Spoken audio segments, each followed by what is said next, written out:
Just fixing some power cords on some drills. I think we'll start with this DeWalt. These are also the two Rockwells that I just made a video about, but both of them have...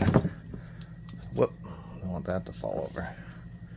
Good strain release, surprisingly enough, but the cord's just not just here, but along the whole cord is pretty torn up, so I'm going to swap those out.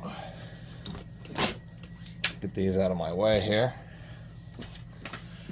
And I guess we'll start with the DeWalt, which surprisingly enough, the cord is generally in pretty good condition. It's just right at the strain relief where it's split, so I'm just going to cut off this part and choke it up. Oddly enough, the strain relief is what has failed on this DeWalt. It's just the opposite of the Rockwells. The cords of the insulation has failed on their cords, and this one it's really the strain relief. I'm pretty cheap, and wires are now getting replacement cords are like 10 bucks.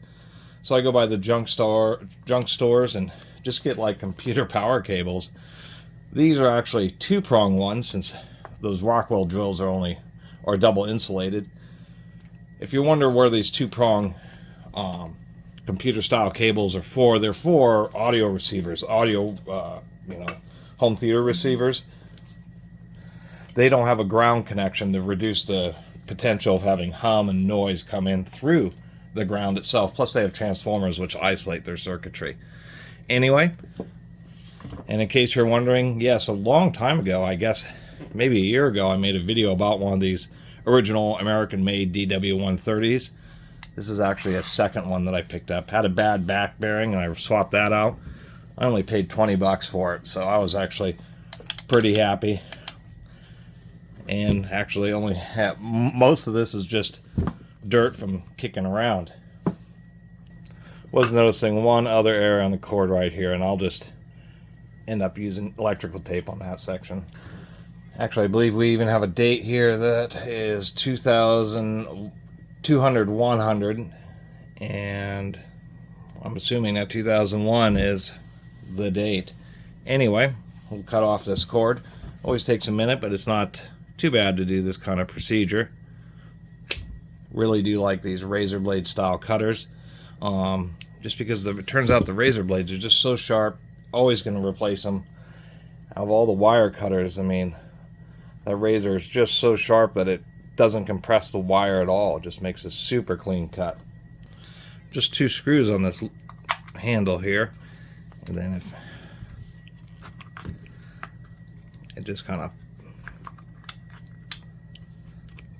pops up like that, has these two little tabs to hold it in there. Here's our strain relief. That one is definitely seen better days. And they use two smaller T15 screws. They're T20 on the main portion, but it's T15 for the little cord lock here, which is, I always thought they just use T20 screws in the cord pinch just so you wouldn't need two different drivers to work on it, but I guess they didn't feel like doing that. Anyway, we'll get that out of here. And what we can see here is one wire they've just decided to use a wire nut on, but the second one is actually wired straight to a terminal, and I don't really understand that, so I've dug it. Since there's actually a ton of room right here, ton of space right in the bottom of the handle, I'm just going to cut this wire off and just use another wire nut. Do it nice and simple. Looks like this strain relief will be just the right one.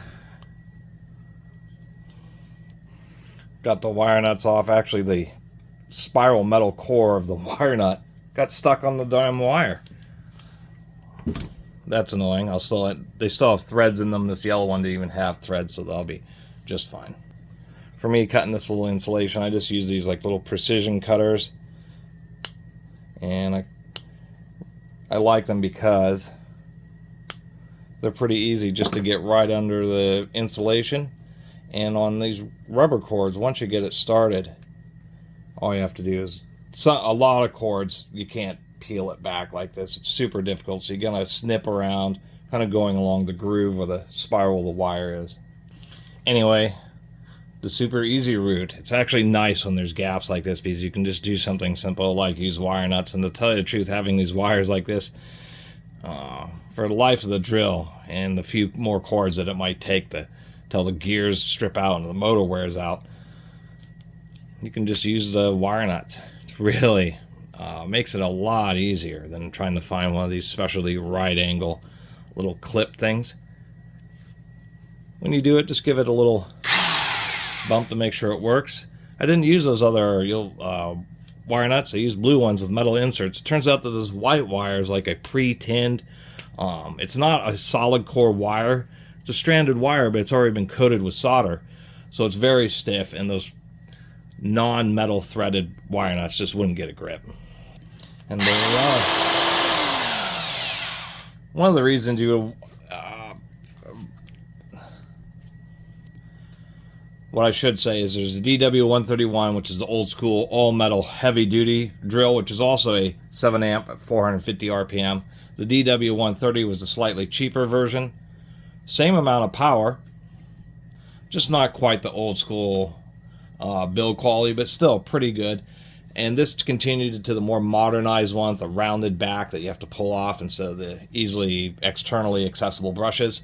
And then there's the DW130V, which is the 9 amp variable speed version, which actually I have one of those, and I do like it because it is a powerful drill that is variable speed. That's one of the things about big half-inch drills is very few of them have variable speed. Almost all of them are just single speed. But nonetheless, this is an awesome drill. One of the things that sets it apart, well, maybe you can just... let me zoom in a little bit here. So hard to... 33, you can see that 5/8. So this has it is a half-inch chuck, but it's using a 5/8 spindle. So the spindle is just extra thick, and it helps when you're having really long mixing paddles, really long auger bits, that type of stuff. It just helps prevent the chuck from, or the spindle, one, from breaking, but two, even bending. Because when you have those really long accessories in there, it's a lot of leverage. And so it's nice to have a drill like this with the 5/8 spindle, because it's just much less likely to get bent. Maybe if you lean it against the wall and it has a 2-foot paddle on it and it falls over. That's where I heard of bent and broke and spindles. It's just situations like that. It's not actually using it to mix that breaks the half-inch spindle. It's when it gets knocked over or something like that. And the 5/8 is really the answer. And this DeWalt, and to tell you the truth, as much as people don't like rocker switches, they are pretty darn reliable. Because you don't have like just a switch and then a separate mechanism for doing the reverse. It's all just a set of contacts, and these are associated with impact wrenches, so they've all been pretty well proven. Well, it appears actually I was mistaken about this black one. I just assumed since the gray Rockwell, but this one, the cord, is actually still viable. So we'll do this one where the cord is definitely not viable. We'll just cut that thing off right now.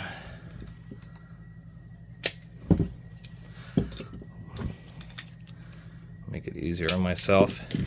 Don't forget the chuck key. When it comes to chuck key holders, I usually just do this, the whole 2-zip tie method, because it's pretty reliable. And then when you're tightening a chuck, you can just spin the key around nice and easy. I've actually had a lot of good success just using the double zip tie method. I ought to cut the end of this one off. Just every time using these cutters. It's like a game changer, to tell you the truth.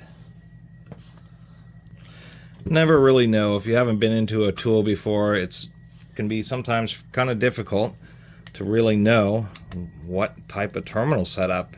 A lot of tools use the spring terminals. That's why I have the soldering iron out. Is you have to take the wires and you have to tin them with solder so that they're rigid enough to be able to push into the spring-loaded spring retention terminals. Something like that. DeWalt use spade terminals, so you either have to crimp on new spade terminals or do what I did and use wire nuts, which is just awesome because it had the space in the handle. Many power tools simply do not have the physical space inside the handle to actually use wire nuts. They're that tight. A little note about these split handles and some of these drills where they bolt into the two halves, bolt to screw together, and then they're also bolted this way into the body, is when you reassemble them, you want to screw down the two halves so they're tight together before tightening these screws. Oftentimes you might get in a hurry and you'll tighten these first, and when you tighten this down you'll have like this odd gap.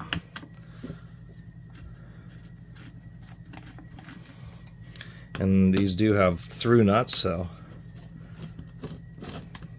pretty easy to remove these fasteners. Well, that should be it. So these have well, let me zoom in a little bit here. So there's that big old switch that these use, the same as the old Porter cable. A lot of tools do use this. This is like a standard format type switch. What just sucks about them is they're really expensive. I was just talking about that DeWalt and the rocker switch. It's a lot cheaper and it's really reliable. This is just some big massive unit. When I've seen problems, it's always with the dang reverse portion, and you gotta replace this huge whole trigger unit just because the reverse goes out. Always annoying.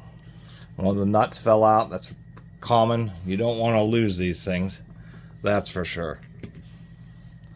And we have the extra special situation here where these are using and oddly enough, a lot of times the screws on these switches, they're like a normal size screw, but they just have like a really narrow slot. And I never understood that. And on this one, we actually have the wiring going on each side of the upper portion of the switch. You know, which is another annoying thing about these kind of switches, is just that fact that the input wires, get out of there, the input wires have to travel all the way up to the top of the switch, crossing over all these reversing wires. It's really a poor design. The power input should come in through the bottom, so it just comes right in through the handle and right into the bottom of the switch, nice and simple, and then you don't have all these wires laying over the top of each other unnecessarily. And with the strain relief, I've done this so many times, that's the first thing I do, is I put the strain relief, the correct direction, onto the new cord. You got to keep the old cord because you got to use it to measure out how far you've got to strip the wires.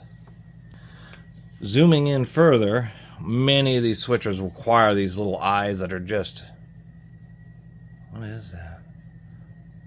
It didn't feel loose, but that looks like some kind of electrical damage on these. That's interesting.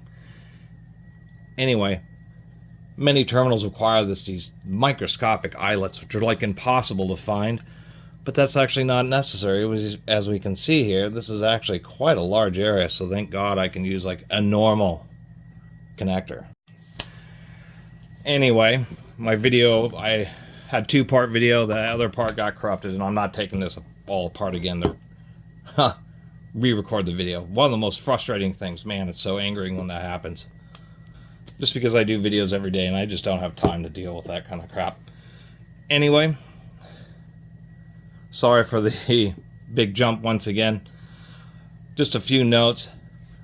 As you can see, the DeWalt was super simple and super easy, but most power tools, things like saws, tend to have a lot of space in the handles, but man, a lot of drills and other things, there's just absolutely no extra space whatsoever. Each wire you've got to lay just on top of each other, otherwise they bunch up and the handle will split apart, or you'll have them stick out this way of the handle.